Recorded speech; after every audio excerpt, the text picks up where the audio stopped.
Wakizashi's Tea House. Konnichiwa minasan, it's Gray from Wakizashi's Tea House over in Japan. How you doing? Are you good? Are you genki? I'm pretty good, a little bit nemui, a bit sleepy today, but I want to get this review out. So, today's review is Spawn issue 327. Yes, finally, a new Spawn issue is out. Now, this is written by Rory McConville with additional plot and story by Todd McFarlane.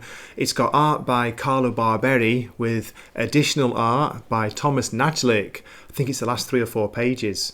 It's still being published at the $2.99 price point, which is brilliant. Thank you. Big respect to Todd and Image Comics for that. Come on, Marvel and DC, sort your act out, especially for digital. Anyway, so what is this issue about, and is it any good? Now, check out the cover here. The story's got nothing to do with the cover, by the way. Just want to make that clear. You've got Clown. That's Clown on the cover, isn't it? As far as I know. Or is it Cogliostro? Anyway, I think it's Clown. He's playing a starring role in Gunslinger Spawn at the moment, so I recommend that if you're not checking it out. Gunslinger Spawn's been a lot of fun. It's been really good. But anyway, back to Spawn. For me, it's been hit and miss over the last few issues. It feels like Rory McConville is setting things up for the future. Now, of course, that takes time. It takes work, it takes effort to build a story. Tie the different threads together, bring it to something exciting, hopefully. That's what I'm hoping. I'm hoping it's leading somewhere, but sometimes I get the feeling that we're just going around in circles and the same thing keeps happening. It's like, oh, Spawn's having a fight with somebody else, and then, they want them to open the doors to let everyone out, let the demons in. I don't know, war in heaven and hell, dogs and cats living together. What can you do? But yeah, for me, this was not a great issue. The art as well is a little bit hit and miss too. Let me show you an example of a good piece of art from the issue. And I like Carlo Barberi's art. He's usually very good, but to me some of these felt rushed, some of the panels in here. This is a nice one. You've got a great action scene here with Haunt and Spawn teaming up to fight the demon hordes. But then later on you've got Spawn being weird. Does he want his help or not? Does he want Haunt to help him? Haunt's got a big problem, which I'll go into later on in the story summary. And, he's asking for help from Spawn. And Spawn's basically saying, I don't care what you do. I don't care. You just sort yourself out. Do what you want. But I'm not going to do what you're asking me to do. And you're thinking, well, do you want him to help you or not? What are you doing, Spawn? What are you doing, Al? Anyone any idea? So, yeah, a little bit disappointing. I'm enjoying King Spawn and Gunslinger Spawn much more than this at the moment. I'm hoping it's going to lead somewhere. So come on guys, pull your I can't even speak. Get your act together. Come on, let's have a bit of excitement. Let's have some good stories, some great writing, some exciting scenes again, please. Okay, anyway, I'm going to give you a quick story summary, so please keep watching. Here we go.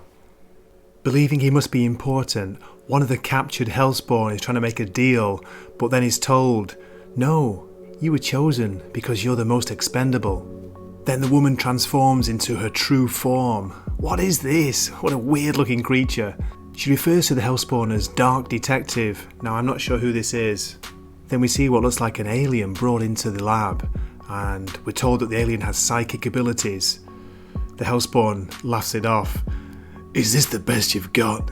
But then he looks worried. I said I'd cooperate. Yes, we know. This is just to make sure. And the creature puts its hands on the Hellspawn's head, and we see a green light from its eyes. Next we catch up with Haunt and Spawn, who are currently battling a group of demons. Great art here by Carlo Barberi. I love the action. The narrator's telling us about Daniel Kilgore or Haunt's problems with his love life. The women he meets seem to keep trying to kill him. Then we see Spawn take out a demon with his chains, literally ripping one in half. You're a fool, Spawn. You'd die for scum like Iris. And he tells her no. For now, I need her alive. Apparently, the demon that Haunt is fighting is actually Lydia, a woman he was seeing before. He's asking where the antidote is because he's been poisoned somehow. And she tells him it's in heaven. The only way to get there is to open the dead zones. And that's what they want Spawn to do. What the hell are the dead zones? Smack! She knocks him flying with a punch to the jaw. Then Lydia leaves, saying that she won't forget this betrayal. Spawn says he wants to speak to Cogliostro, but is told to be patient. Horn asks Spawn about the dead zones and is told they're entrance points which connect heaven and hell to Earth. Can you open them? In theory. Then Haunt hears a voice telling him he's not going to open them for you. Spawn tells Haunt that they have to stay closed. It's the only way to stop heaven and hell from interfering with humanity. Yeah, but if they stay closed, I'm going to die. The poison's going to kill me, says Haunt. And Spawn basically tells him he doesn't give a shit if he dies or not. Haunt wants to help, but he tells Spawn that he's no use to if he's dead. We all die. Haunt is angry and jumps at Spawn, but Spawn catches him with his chains. I didn't ask you to join this war. If we open the dead zones, it's all over for humanity. Then Haunt tells him to please just give me a chance to be useful. I want to help. Spawn releases him and then disappears, retreating into the cold shadows. So, what do we do now? Next, we switch scenes to Washington DC, where Senator Rawlins is giving a speech to his supporters. Wait a minute, what's that? Behind him. You look scared, Rawlins. You should be. The dark detective Spawn grabs him, crack, breaks his neck.